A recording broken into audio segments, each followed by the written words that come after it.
राधे राधे, जय श्री कृष्णा। आंवला नवमी की कहानी लेके आई हूँ। कार्तिक सुदी नवमी को आंवला नवमी आती है। इस दिन आंवले के पेड़ की पूजा की जाती है।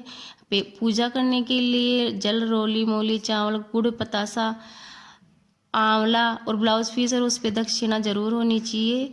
आंवले के पेड़ के पास में धूप दीपक चासना चाहिए। 108 परिक्रमा लगावे। अगर 108 परिक्रमा किसी से नहीं भी लगती है तो 8 परिक्रमा लगानी चाहिए और इसके बाद में वहीं पे बैठ के कहानी सुननी चाहिए।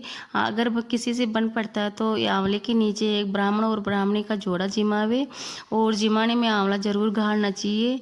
और जिमाने के बाद में दक्षिणा, जो भी आपके पास में बेस वगैरह होता है, वो सब कुछ देना चाहिए।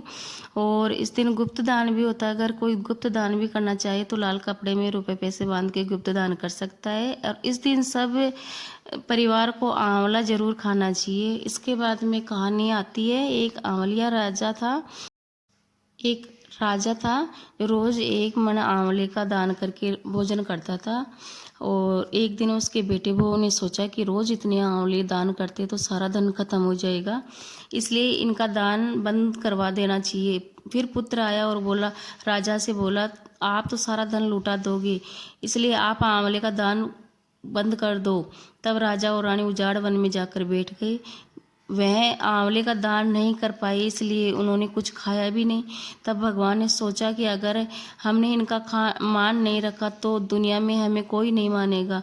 तब भगवान ने सपने में कहा कि तुम उठो, तुम्हारी पहले जैसी ही रसोई हो गई है और आंवले का वृक्ष लगा हुआ है, तुम दान करो और जीम लो। तब राजा रानी उठकर देखे तो पहले जैसा ही राजपाट हो गया। वृक्ष पर सोने के आंवले लगे हुए हैं।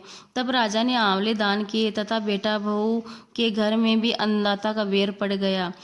आसपास के लोगों ने कहा कि जंगल में एक आंवलिया राजा है, वहां तुम चले जाओ, तुम्हारा दुख दूर हो जाएगा।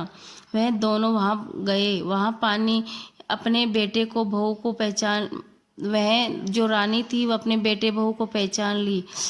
रानी बोली कि इन दोनों से काम करवाएंगे ही, मजदूरी भी ज़्यादा दे देंगे।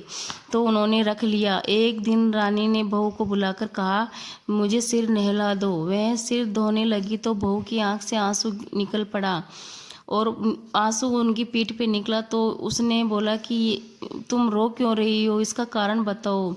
तो बहू आंसू पोंछकर बोली कि मेरी सासू की पीठ पे भी आप जैसा ऐसा ही मस्सा था।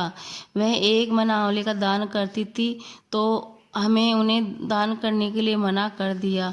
तब सासू बोली कि हम ही तुम्हारे सास ससुर हैं, तुमने तो हमें निकाल दिया परंतु भगवान ने हमारा सत रखा है। जैसा राजा रानी का सत रखा है भगवान, वैसा हमारा भी रखना, हमारी कहानी को पूरा करना, उसको परवान चढ़ना और अधूरी हो तो माफ़ करना। इसके बाद में विनायक जी की कहानी कहते हैं।